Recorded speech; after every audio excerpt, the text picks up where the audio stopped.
পরিদর্শন ব্রেক, কাঁধে অস্ত্র নিবে, কাঁধে অস্ত্র।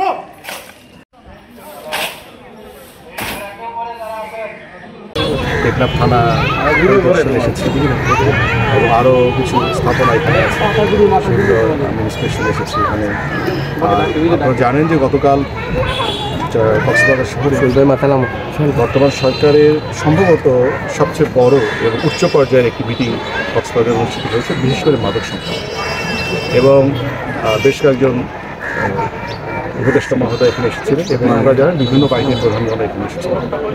সেখানে এর পুরো কনসেন্ট্রেশন ছিল এই সভার পুরো সময়টাই কাটানো হয়েছে এবং উনি যে ব্যবসার কনসেন্ট্রেট করছেন পুরোটাই, সেটা হচ্ছে মাদক সংক্রান্ত, অর্থাৎ এই এলাকায় মাদক থাকবে এবং যারা মাদকের সাথে সংশ্লিষ্ট পাওয়া যাবে তারা যে কোনো পর্যায়ের হোক না কেন তাদেরকে শাস্তির আওতায় আনা হবে।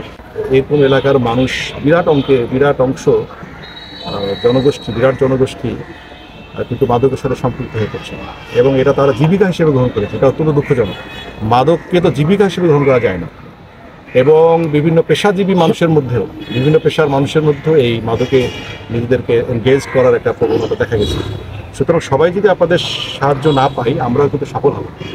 আমাদের যারা আইন শৃঙ্খলা রক্ষাকারী বাহিনীর সদস্য রয়েছেন, যারা এগুলোকে প্রতিহত করার দায়িত্ব রয়েছেন, তারা আপনাদের সাহায্য সহযোগিতা এবং জনগণের সাহায্য সহযোগিতা ছাড়া সফল হতে পারবে না।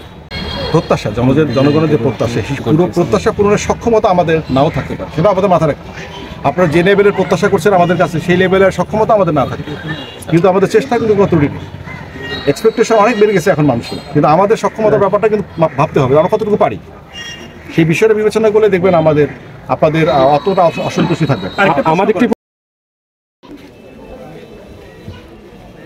বাচ্চারা এবং ওদের পরিবার যদি কিছু যত্ন নিতে হয় সেটা আমরা ধন্যবাদ। আমাদের বস্ত্র দিয়েছে, খাবার দিয়েছে, পড়াশোনার জন্য আমাদের স্বল্প পরিসরে করা আমাদের ইচ্ছা আছে ভবিষ্যতে এটাকে আমাদের আরও এক্সটেনশন করা, আরও বড় করে